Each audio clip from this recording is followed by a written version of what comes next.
The medicine garden was created because we needed a safe space for youth.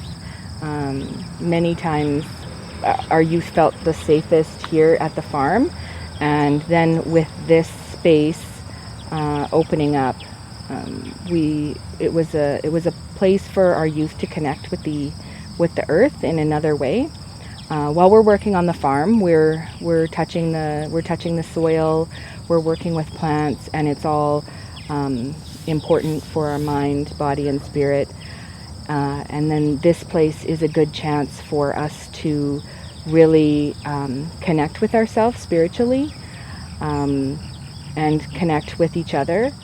We took some elements from medicine wheel gardens that are found, or medicine wheels found all over the world, and some people say that they are teaching places. In the East, we talk about how it's the beginning of all things, and how that's where we keep infants in that direction, and in the South direction, that's where all our youth are. That's where you are, and in the West are the adults, and in the North are our elders. And so we talk about a lot of things that are important in those directions. Well, we started with the 4 sacred medicines: sweetgrass, tobacco, cedar, and sage. Now we have many other plants that we use for tea and first aid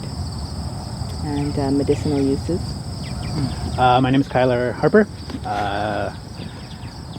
I've worked at the farm for about 8 summers, I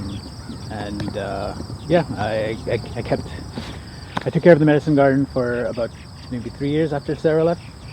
Medicine garden is a medicine garden filled with traditional medicinal plants that can be located around this area, that are native in this area. But the medicine garden was created in 2013. That year we made a lot of boxes. When the medicine garden was made, we chose plants that doesn't require a lot of maintenance. So yeah, just a simple water. So minimal maintenance. Just a lot of love though, a lot of love and heart. There's this youth that was struggling so much, with home life, with balancing work, school, all that stuff. That's just the normal teenage stresses. However, the only safe space that he had was here. Yeah, this space was so calming in general, and this is where he felt he can be him and not be judged. And so I think that's why it's important to have a medicine garden, to be surrounded by things that are supposed to support you, like these plants. Yeah, these plants are here to support you. We do the sharing circle like a check-in. What's said in the sharing circle stays in the sharing circle. So it's an opportunity to express something to your teammates that you might not have had the opportunity to say. There's been times when we've been able to help a youth with something that they're going through as a group because of what they've said in sharing circle. And we're also using medicine in those circles. We do a smoke cleanse with the sage, and I bring cedar from somewhere else.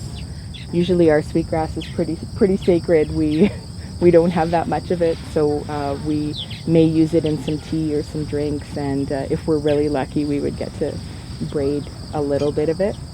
We recently started wild planting because we know that medicine doesn't belong in boxes, but we keep it here so that youth can identify it and pick it and use it, but also be able to identify it in nature. So this summer we planted some sweetgrass along the side, and we're going to try to keep an eye on it, and so it's spreading. We've also done a little bit of that. We've planted sage at FortWhyte for youth to pick with under the guidance of their elders. So that's kind of like the next step of what we've been doing here with plant identification. The core of what we do here is it's a teaching garden, it's a meditation garden, and I think that we ask youth what at the end of summer what they're taking away from it and what they're thankful for having learned. We do tobacco ties in the trees at the end of summer, and we place a rock within this garden, like so many people before have done within medicine wheel gardens.